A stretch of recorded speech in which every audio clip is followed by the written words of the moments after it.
Some big truck drivers where they work for One Seaport for Rivers State don't start one we no go gree movement sake of say dem don't tell them to they pay 3,000 naira levy for the seaport.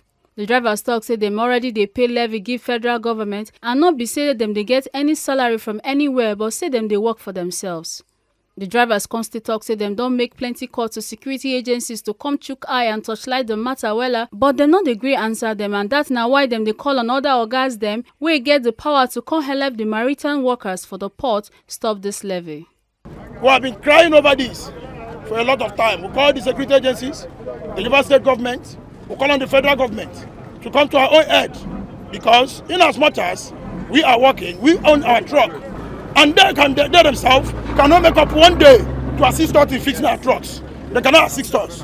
When our trucks have problem, we work it on our own. When our truck have issues or accidents, we go on our own. So for that reason, we say the maritime should not impose any levy to us. We are paying a lot of those to federal government. Yes. We have what we call roadworthiness that we are paying to federal government, in which every truck pays it.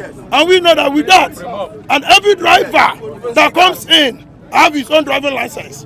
That is one of the things that make a person a driver in the association and in the state, in the country in which we are living. So we feel we have our own right to tell federal government that what PG Maritime is asking us to do, we cannot do that.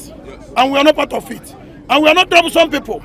We are not fighting anybody. But we are saying that our right must be granted. The MPA and the maritime workers forcing us to be paying some ransom, which we are saying no to that. 3,000 naira. We are not going to pay. We say no bribe.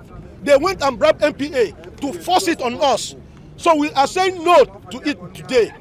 We are not dock workers. We are not maritime workers. We are drivers working to feed our family, working to take care of our family, and we are working for the progress of the nation. From Rivers State, A. Carter Ojesoli, TMC TV News.